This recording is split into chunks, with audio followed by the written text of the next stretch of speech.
What's up, everyone? Welcome to the channel. Yanni's out here. Today we'll be talking about a pretty serious topic, as I have noticed in our society. There has been some tension. Some is not doing it justice. There's been a lot of tension in the world, in the US.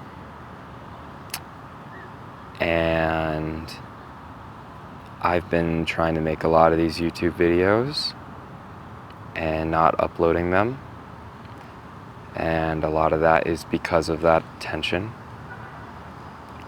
Like, I want to make the videos because that tension exists, and I want to try and give people a sense of calmness, a sense of clarity, a sense of self-actualization, knowing their place in the world. But through that, I get caught up in the parts of social media that make us self-conscious about our art, our work, and what we're doing, or question why do this in the first place. So I'm going to try to upload this one anyways, despite how bad it might be. Or it's going to be really good. I don't know. I've been practicing it a lot, so I think we're on a better track than we were. But yeah, I want these videos to be good, even if it's a stream of consciousness video where you're just talking to a camera and there's not a lot of editing involved. I mean, I'm a filmmaker, I'm a storyteller, I'm someone who wants to work, I want the work to be good. So a part of that is not saying the word like and every time I speak, like having good speech awareness and just being a good speaker, speaking clearly, having a series of topics to go through, or if you're speaking about one topic, like having an order to going about that is consumable. So all of those are things that I've been working on to make sure that the videos are engaging, not confusing.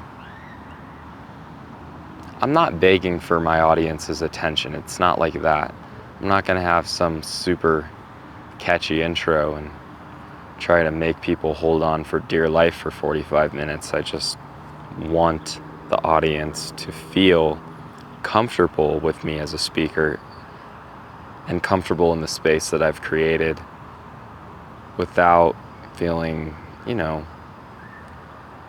like, oh, this guy's not presenting himself well enough for me to stick around. Because then what's the point of me doing this? And it wouldn't be your guys' fault either. It would be my fault for not presenting it in a way that is, enjoyable or comfortable or understandable. So before we get into more so the main topic of today's video, I'm going to talk about a story from yesterday that was alarming, interesting, definitely partly why I'm making this video.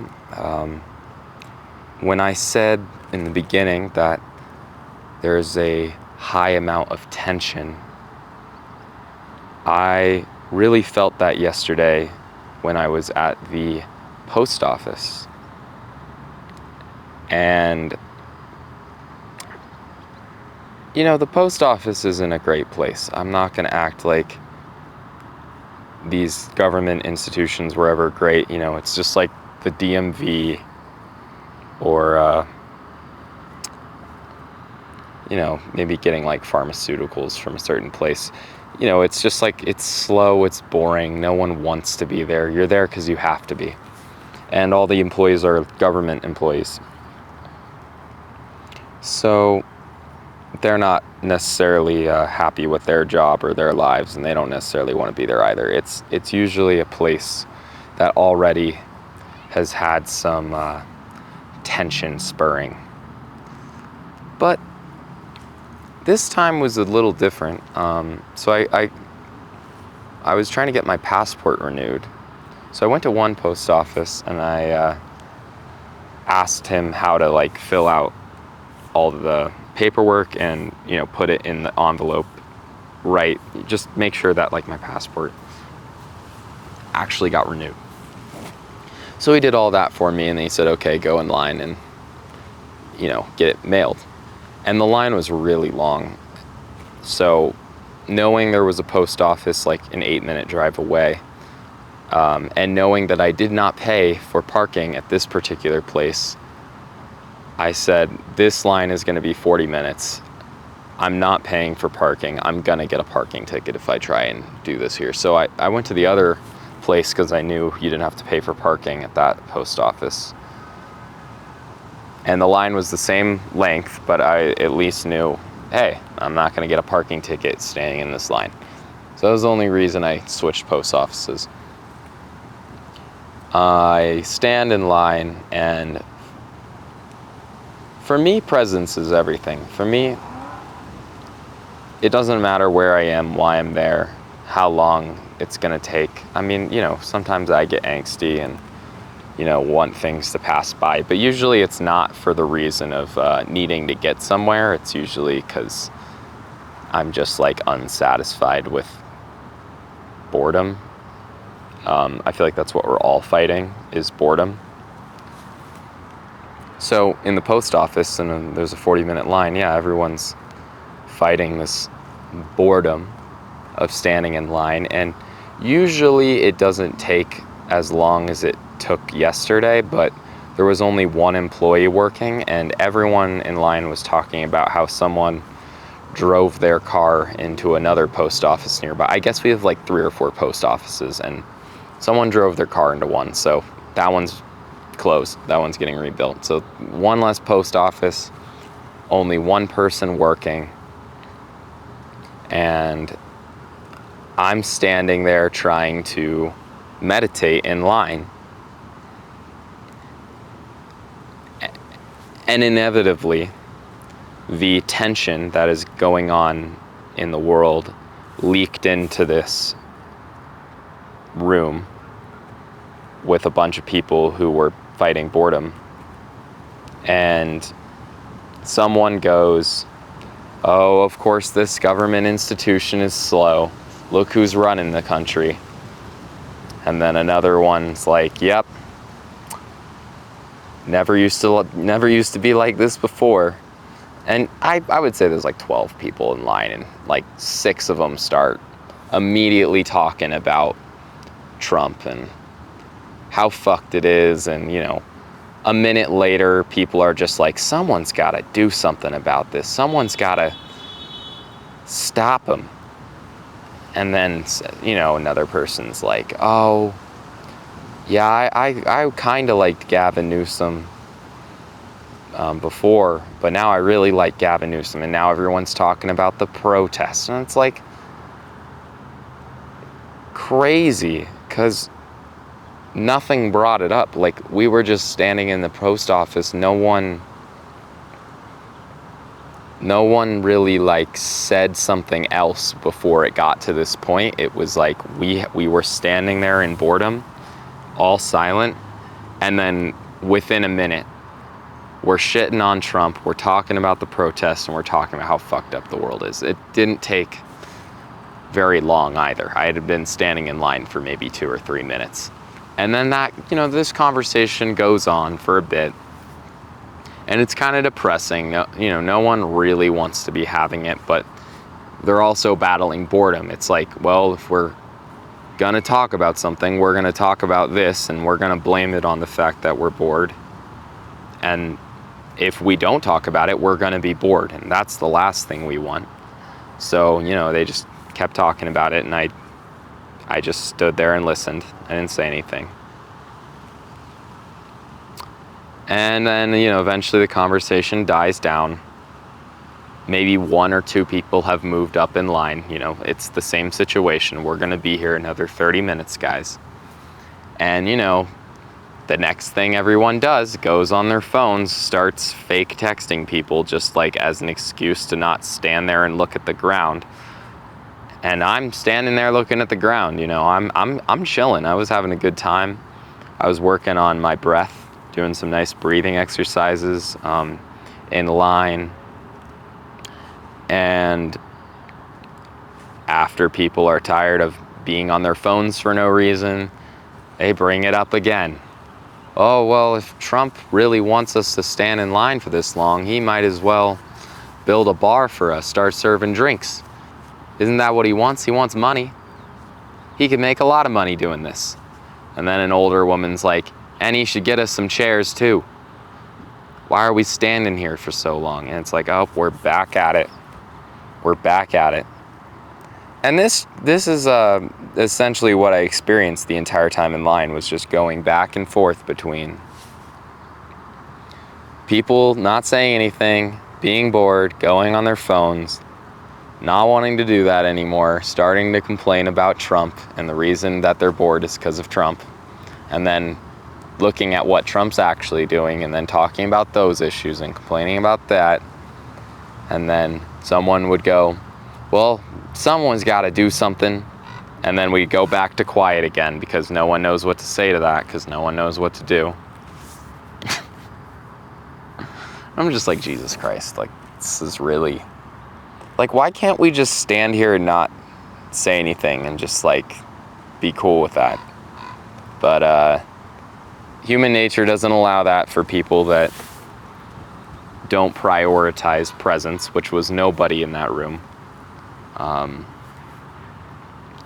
these were all good people. Like, one person had to leave, and because like they were already late for something, and someone else in line offered to mail the package for them. They said no because no one trusts anyone. But, you know, it was a nice, genuine thing to offer. Everyone was nice in line. Everyone was a good person, you know. It was just the reality of the situation of our society, along with this forced community boredom driven by a government institution, causing this uneasiness in the room. And I just thought the whole situation was kind of sad.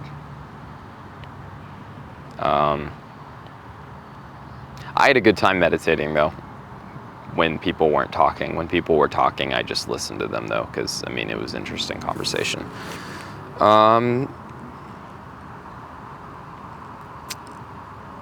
And why do I bring this up? Well, I thought about it, and I thought that, well, this is interesting. This is not an experience I've had at the post office before. And then you start to think about just in general how everything has been the last 6 months. And there has been a sense of this uneasiness, this restlessness, and this tension amongst all people that are feeling the effects of Trumpism, early stage 2 of Trumpism.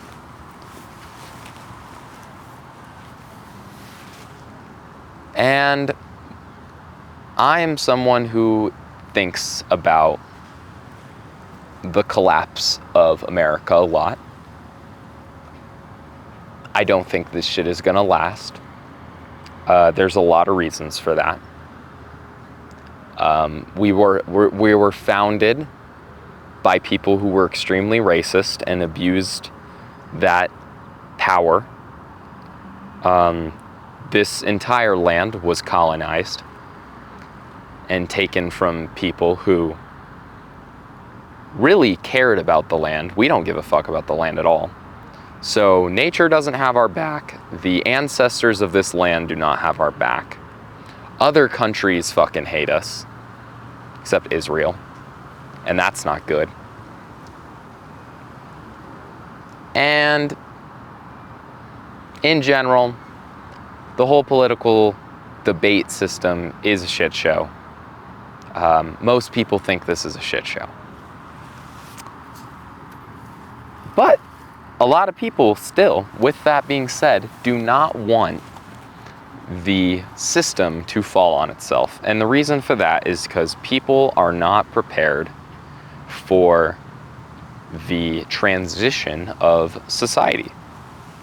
And what would that look like? You know, that could be a couple things. Like, we've already had one in America. We had a civil war in the 1860s. And pretty much everyone has learned about that and knows that if we have a civil war, a bunch of people are going to die. And it's going to be ugly. We have not had necessarily, well, we have had a revolution to like make this country, I guess, a real thing. But we haven't had like the type of revolution that actually changes shit. No one is ready for that. Well, some people want it to happen, but even if you want it to happen, you can't be ready. No one's gonna be fully ready. I'm trying to prepare myself, but you know, yeah, a lot more people are gonna die if that happens. And we already know Trump is totally willing to just kill as many Americans as he wants. Until, like, I mean, if it was up to Trump, he would kill everyone that didn't vote for him. And if it was up to the citizens, all the people that didn't vote for him would be the ones trying to revolt. So, yeah, it's gonna be ugly. It's not gonna be good. But with that being said, I still want it to happen. As I would rather it happen sooner than later. Like, it's gonna happen. This isn't a thing that I believe can just go on until I die. Like, I'm 23. If America still is running by the time I'm 70, I will be very shocked. I will be completely fucking shocked. I really doubt. Honestly, I wouldn't be surprised if Trump was the last president of the US. I really wouldn't. And I don't know, you know, like, it's hard to say when the revolution's gonna happen. It happens on its own. It's a natural thing. It's a collective decision that just sort of unfolds on itself. You know, people start protesting over something, then the government retaliates back, people don't agree, more people start joining in, and then it reaches a tipping point, and next thing you know, it's getting ugly. And if I were to gauge where we are, we're still very low compared to the tipping point. We're higher than we were during the BLM protests in 2020. Like, this is the next stage of that, but we're still not at that point. But I want to bring up something that makes me feel like it's gonna happen during Trump's term versus, like, I mean, if it doesn't happen during Trump's term, it's probably not gonna happen for a while.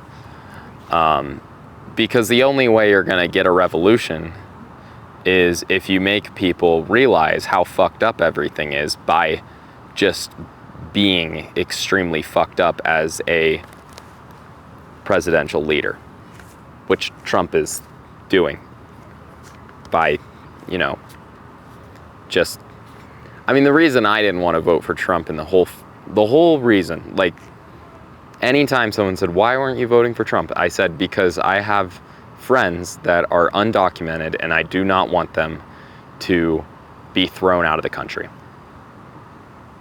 That was the only reason I needed to say. Any other reason, you know, there were other reasons as well. I felt like if I said that, everyone responded with, okay, that's fair. I don't believe that's gonna happen, but that's fair. And now it's actually happening. So a lot of people are like, oh, fuck me. So that's where I believe this whole tipping point can really start, is just, it all goes to racism. It all, you know, that's the whole reason we fought the Civil War. That's the whole basis of believing in America or not is really just, are you racist or are you not racist? Because if you are racist, then you should like what Trump is doing, and if you aren't racist, then you shouldn't. And there are going to be politicians that, you know, swerve the gray line. They say they're not racist, but then they do racist things, and then they make sure no one notices. That's most presidents' underlying goal, is to keep peace, but still keep the oppression that's been happening since this country was conceived of. Trump is not like that. Trump just doesn't care. He's just like, yeah, we're going to be racist, and we're going to be pretty fucking blatant about it. And if you don't like it, then you don't like our country. And honestly, I'm down with that philosophy. If that's how we're going to think about it now, if it's really, you don't want to be racist, you don't like our country, then I'll just not be racist, and I'll just not like America. I'm totally down with that. I really don't care at this point. If that's the values, and if you really think it's not that way, I mean, the dude was voted in as president. Like, I feel like that's all the evidence you need. The fact that he is the president right now tells you pretty much everything you need to know about America and its ideals. You know, he didn't just become president because everyone voted for him. He became president because everyone with a bunch of money put all their fucking money into making sure he was voted for. You gotta understand that. This is all gonna come down to media, and the title of this video, The Revolution Will Not Be Televised. And I will explain in a couple, I wrote a little, just to keep me on track, I wrote a couple pages, just front and back, a little analogy and summary for why this statement, the revolution will not be televised, is such a crucial way to start thinking now that we're midway through 2025.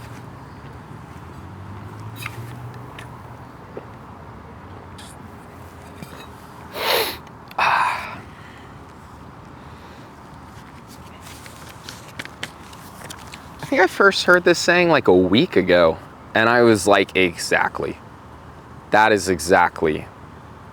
Like, it makes perfect sense. And if you're kind of confused, like, one, the revolution, like, we need to be talking about revolutions, like, yes, that's something we need to be talking about. And then you might be thinking, why would it not be televised? And the answer, in short, is because they, which is America, the American ideology, does not want the revolution to happen.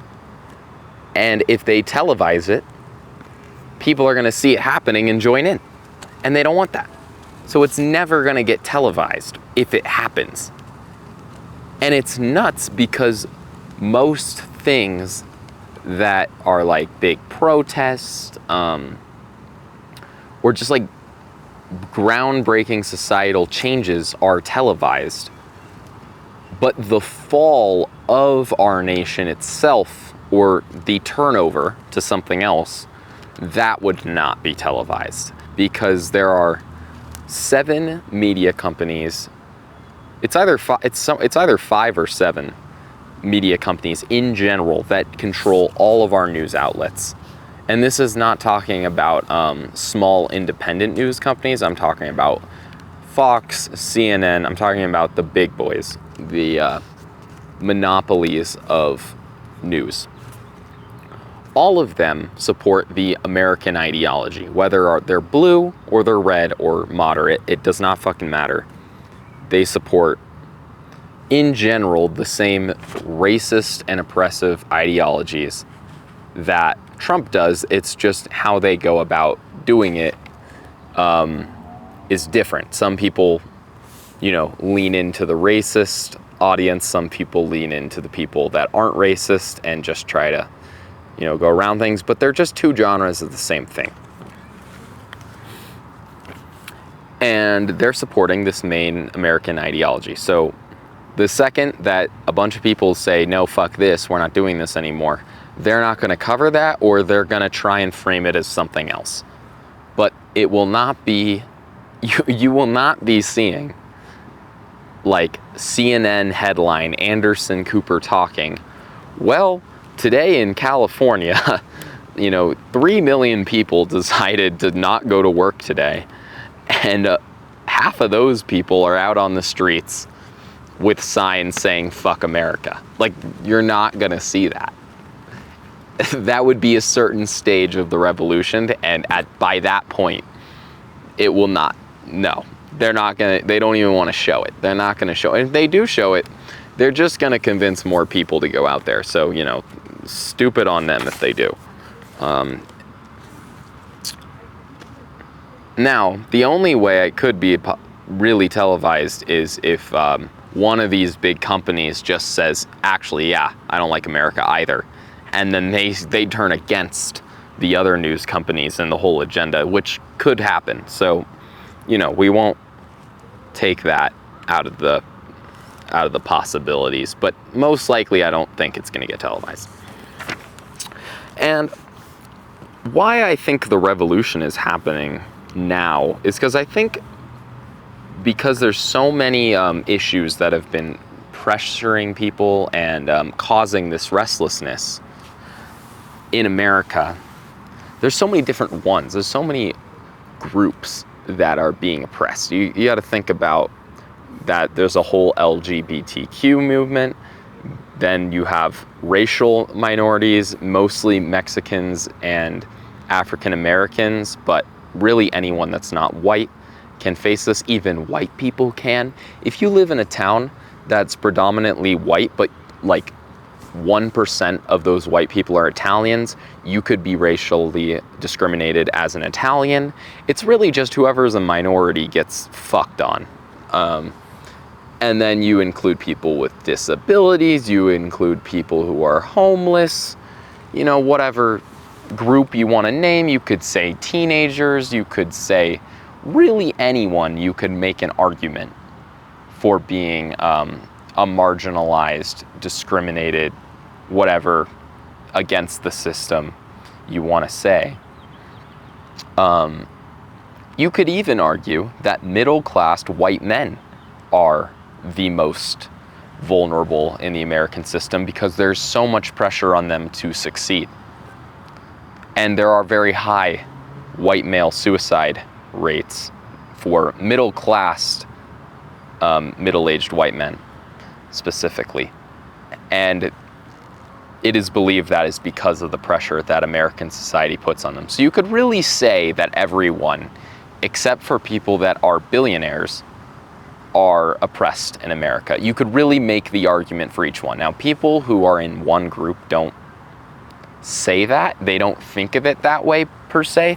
We do have this thing called intersectionality, where if someone is gay and black, you would say they are more oppressed than someone who is just gay or just black. And this idea of intersectionality has been growing more and more, which kind of leads me into this idea that I feel like I'm starting to see, and I really saw in the coverage of the New York protest against ICE, is that when it comes to these protests against Trump, specifically against Trump and what he's doing, people of all groups come together. And at that point, it's not like a movement against a certain thing. It's just it's kind of just a fuck all this bullshit movement. So everyone is kind of realizing that their what did I write here? Everyone is realizing that their identity's oppressment comes from the same source. That's what everyone's realizing. So doesn't matter what you identify as, what group you feel is being oppressed, and how it relates to yourself and your community, you realize that everyone is dealing with the same source of that oppressing nature. So we're kind of all in the same boat. And usually how a society collapses is everyone realizes who the oppressor is. It's very clear, and they realize that it does not matter who is in what group. They're all being oppressed by the same thing, and that is the government, or the American ideology. Doesn't really matter what you want to call it. We just call it Trumpism now, because that's kind of what it's become. But I mean, you can't say that Trump is the person behind all this. He's the engine, but there's a lot of rich people behind this shit, and there's been a lot of rich people behind this shit. This shit's been happening. People are just starting to realize, though, that it's all under the same source, and they're coming together and protesting all these movements in a combined... It's not like in 2020 it was a BLM movement. You know, now we're having anti-ICE protests. But then in New York, it was like, what even is this protest for? You got pride flags, you got Palestinian flags, you got Mexican flags. You just got flags on flags that aren't the American flag. You have American flags too. You know, it's just, you got all the flags, you got all the signs. They're saying everything that we've been saying, and it's just all in one giant march. And at least if I were Trump, or if I were someone who's running the American ideology engine, I would be fucking terrified of that. I'd be like, oh shit. They're starting to realize what's actually going on here.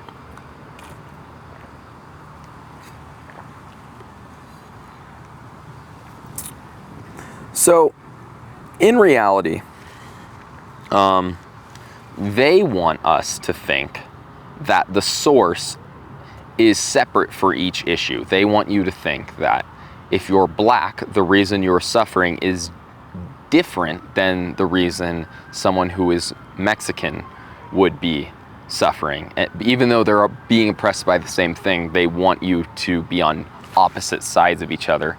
They want us to not be together. They want you to think that the ICE situation is nothing to do with the Palestinian movement. They want you to think that those are unrelated. But when you really look into it, they're very related. And that this goes with everything. Everything is related. In reality, we're all suffering under the same systems that limits us from living our lives in relation to our truth. And this truth that I'm talking about is not like a singular thing. I'm not going to necessarily try to describe it, but if you felt it before, if you felt like the way things are and the systems have prevented you from like living the life you want to live. Like, for example, and this is a white middle class dude in his like 30s. There was this guy, and he's pretty famous now. He just like posts on social media. He's like, I quit my job. I'm gonna go on a sailboat and sail across the world with my cat. And everyone started fucking like donating him money and supporting his YouTube channel, and it's like, yeah, go do it. Fuck. That dude was realizing that he was not living the life that he felt was true to himself, and he did something about it. And he was lucky because he had a lot of support from other people. Otherwise, it's just financially not possible to do that for a lot of people. But he was able to do it, and he was able to essentially escape, and now he's discovering what his truth is. He's going to know by the end of this what he actually wants in life. He's going to know how he wants to go about his mindset when doing things in this, you know, whatever society he ends up coming back to. He's going to know and understand. He's going to be self-actualized. You know, he's going to know his role, and he's going to know what he wants. And those are usually very simple things. Like, a lot of people, like, I wrote down a few things, but like, people want love and support from their community, from their friends, from their family. People want hobbies. They just want to do something occasionally that they just like to do for fun. People want those moments that put them in awe. They want moments of wonder. And then, people want food, water, and stability. Like, these are things that, in general, people live for more than anything else. And capitalism prevents us from seeing this truth, this reality that we want to live that is quite simple.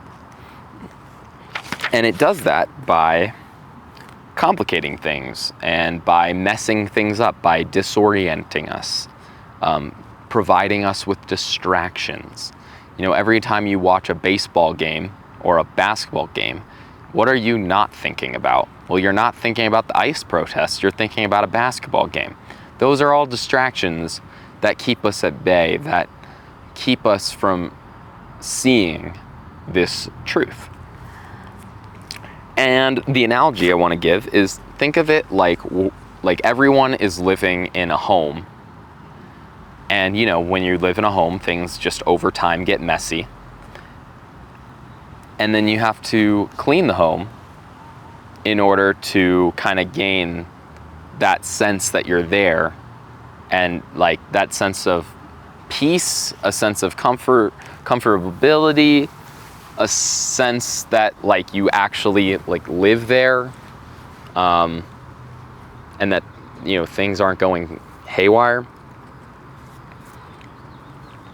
When the house suddenly gets messy and we don't clean it, now we don't see clearly. Now all of a sudden we're just like sad and uncomfortable. And living in this capitalist system is a lot like living in a house that has been progressively getting more messy and just sitting there and doing nothing about it. And not only that, for a lot of people, it's not even knowing that you're able to clean the house. It's not even the fact that it's like, oh, it's a lot of effort to clean it at this point. It's like you're born into a messy house, so it's already messy when you're there, and you're never told that you can clean it up. Like, it's like that. And if you are told you can clean it up, you still don't know how to go about that. And if you do end up cleaning it, and you do end up getting that clarity in your lifetime, and seeing the simple truths that you want to live, you still have to be constantly cleaning it, because capitalism is going to be constantly feeding you the things that make it more messy and feeding you the things that distract you from cleaning it.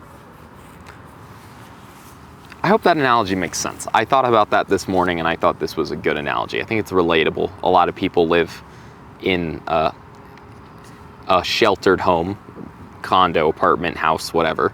If you are homeless and you're watching this video, I'm sorry if this analogy does not work for you, but I hope that you at least lived at a home at some point and can visualize this.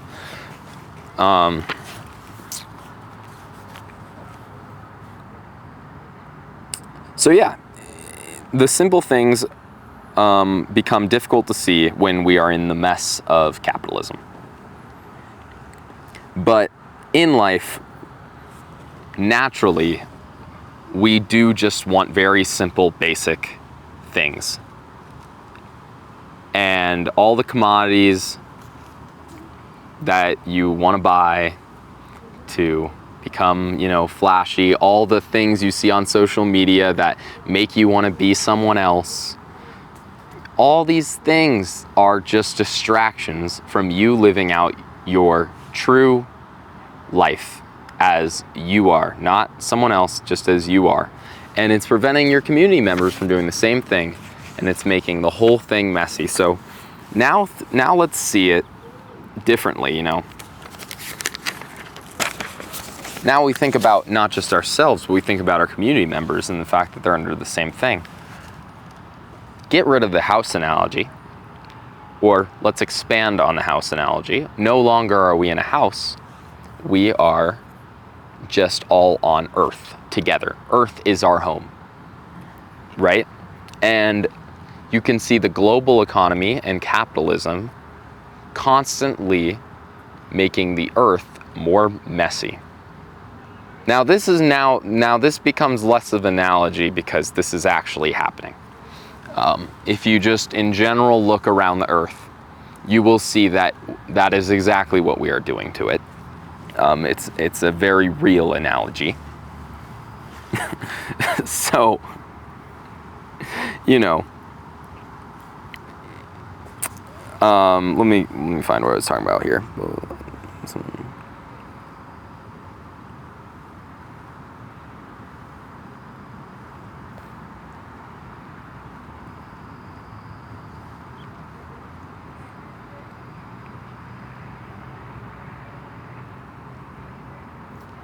Okay, so like I was saying about how people who are protesting are all coming from different sets of groups that feel like they are minorities, and anyone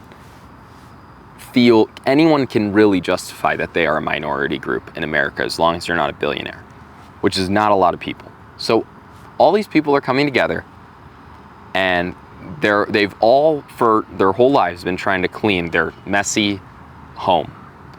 And then they're realizing, oh shit, we all live in the same messy home. We all live in the same place. And the thing that's making this messy is none of us. The thing that's making us messy is the same thing that is making us not know that we can clean it. And it's preventing us from seeing clearly. And we're all realizing this together at once. So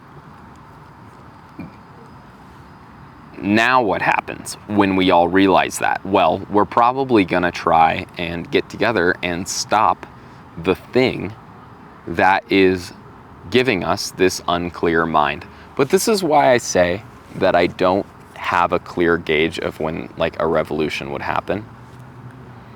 Because everyone's at a different spot in discovering this mess and the idea that we're all under the same messy Earth.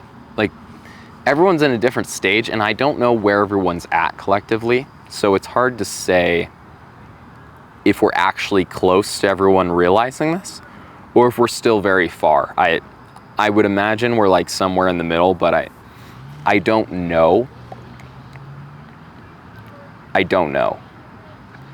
I just know that if the revolution happens, this is exactly how it's gonna go. It's gonna come from all of our minority groups coming together and realizing that they are being oppressed by the same thing, and that their clarity of the situation comes from cleaning the same thing. And when I say cleaning, I mean revolting against the US. I mean, that's, to put it blatant, that's what I mean.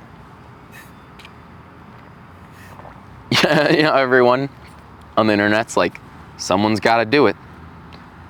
Someone's gotta do it.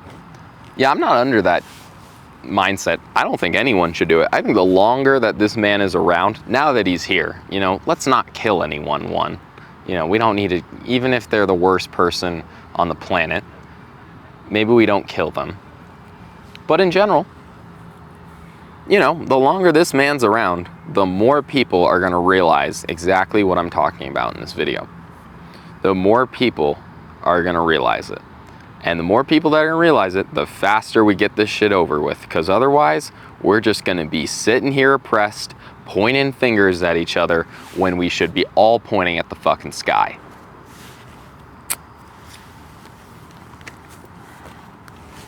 It's so sad too, because, you know, like talking about, you know, again, like what makes the homes messy or the earth messy, it's really like capitalism's distractions and curated narratives around everything. So I live in Colorado, and in Boulder, there was a incident that many people know of a guy who threw a Molotov cocktail at some people who were doing a pro-Israel protest. They do it every Sunday on Pearl Street, and there's not that many of them, but they were doing it this time, and yeah, some lunatic got real mad and lit them on fire. And I just thought this was so sad because the protest that the Jewish people were doing, in many people's eyes, was not a good protest to be doing. They were supporting a genocide in their eyes. And they were not trying to support a genocide. They were trying to support the idea of freeing the hostages that were taken on October 7th of, like, it was a long time ago at this point. I guess 2023, I don't even know. And then everyone called the Palestinian guy, who was clearly a lunatic, they called him a terrorist. And then it supported the entire narrative that Israel's actions are justified because they're just genociding a country full of terrorists, which is just, this is exactly the messy home that is getting created here. It's like they want the Jewish people and the Palestinian people to be against each other. But in reality, they are both feeling the exact same way right now, and you could argue that both are a minority. If you're a Jewish American, there is an extreme amount of anti-Semitism on you, especially at this moment, more than there has been in the last 40, 50 years. Because now, not only are there some people still that just don't like Jewish people, because, I don't know, they just don't. There are now a ton of people that think that you are an oppressor and support genocides. And then if you're a Palestinian, you're like, fuck these people. They are genociding my country. This is it is literally the most unjust thing that can be done to a culture or a population of people. But in reality, they both feel unsafe. They both feel like they are a minority, and there is a bunch of confusion on this. And you can argue that those attacks were anti-Semitic. You can also argue that they were anti-Zionist in the same sentence. In the same sentence, you can say that attack was anti-Semitic and anti-Zionist. It was anti-genocide, and it was also very fucked up against the Jewish community. And that gets a lot of people confused, because you'd be thinking, well, you can't say that in the same sentence. But you can. You can. You really can, because what the problem is that both communities' sides' rooms are so messy, they don't see that they are being oppressed by the exact same thing. So let's think about this for a second, because, you know, none of us are experts on this. We're all living in the same messy home or earth, whatever you want to call it. So it's hard to break this down, but we will try. And I'm not Jewish or Palestinian, so I'm just kind of saying it how it is, with like the most relevant example. Like, it's obvious they both feel oppressed, but how do you know they're being oppressed by the same thing?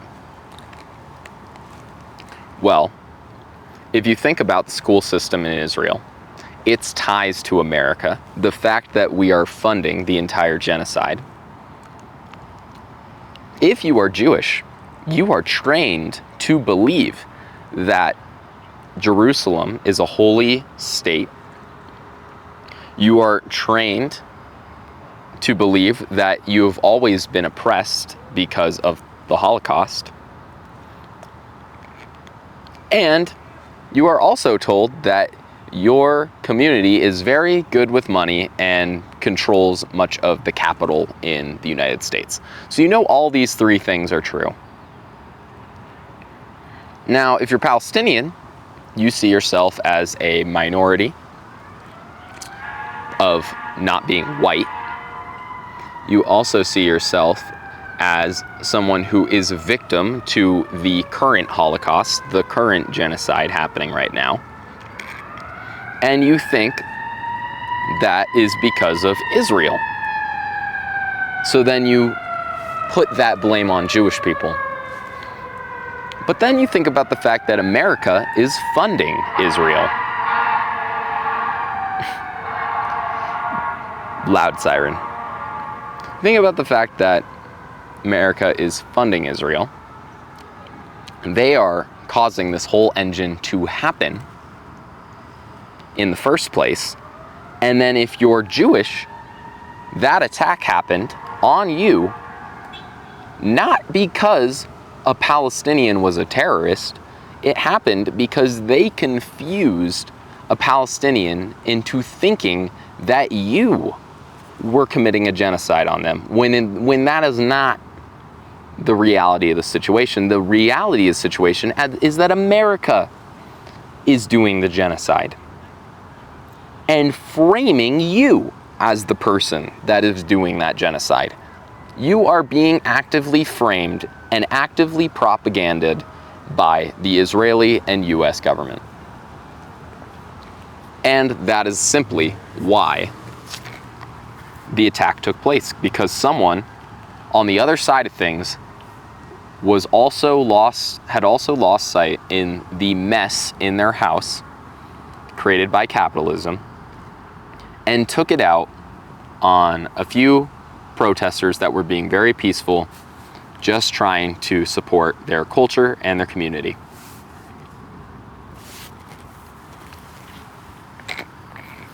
And you can't even blame the guy for being mad, because his entire country is being obliterated.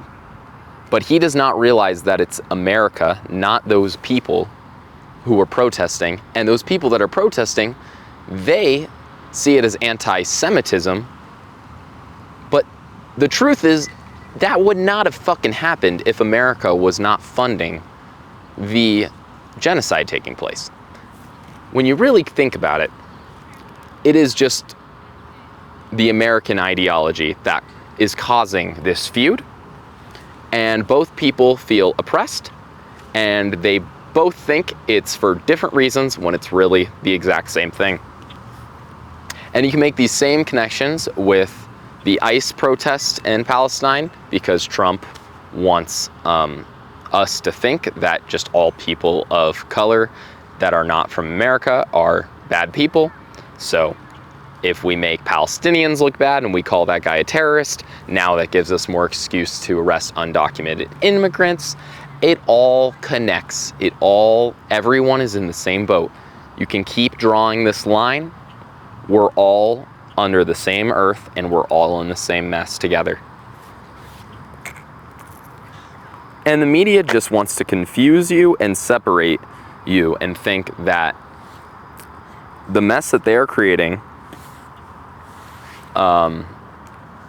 is separate, different. You know, they want you to think that, yeah, I mean, I've explained it. You get it. You get it. And because this is the last point, really. Let me just read what I want. The media wants us to be confused and separate in the mess they are creating, which is why the revolution will not be televised. I smell French fries. I think I smell McDonald's. I don't even know what I smell. It smells good. It smells good. Fuck McDonald's, though.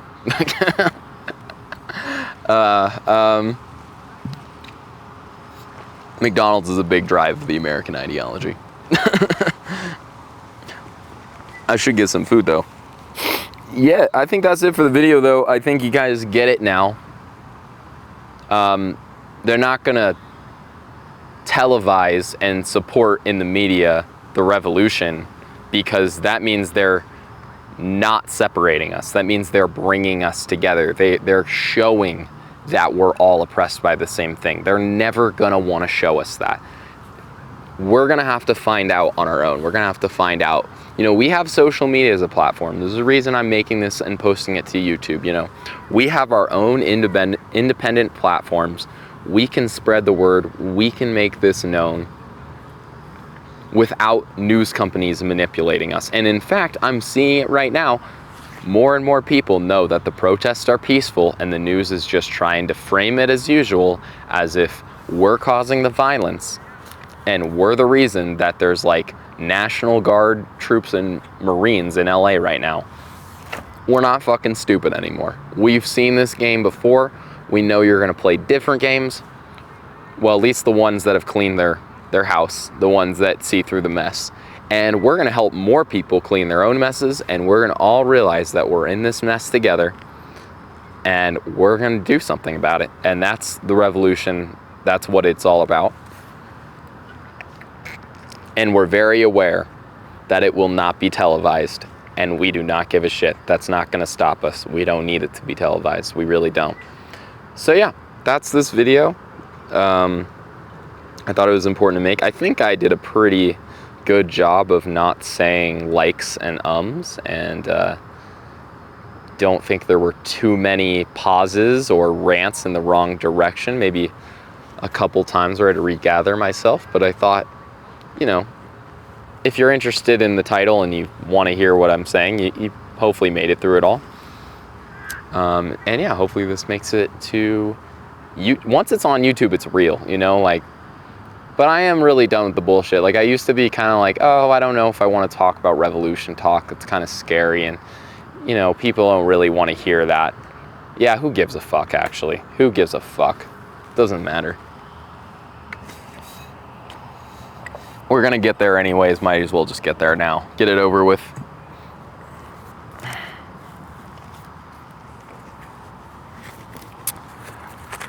Let me show y'all where I am. I'm just gonna do this in every video. I've been doing this, and some of this is stupid because a lot of the videos have not been uploaded, but I've done a lot of these. This is like my fucking 13th or 14th one, and only one's been uploaded. Super fucking pathetic.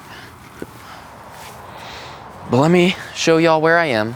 It's not anything crazy. There's just some softball fields around here, and I'm kind of just like in the corner of two outfields, and then there's a tree that I just sat against, and then there's a dog park there, and there's a dispo over there. I'm probably gonna go to that dispo after this because I'm out of weed. So yeah, you know, my life in America is not too bad, but hey, we're still all in this together. Yanni's out here. The revolution will not be televised.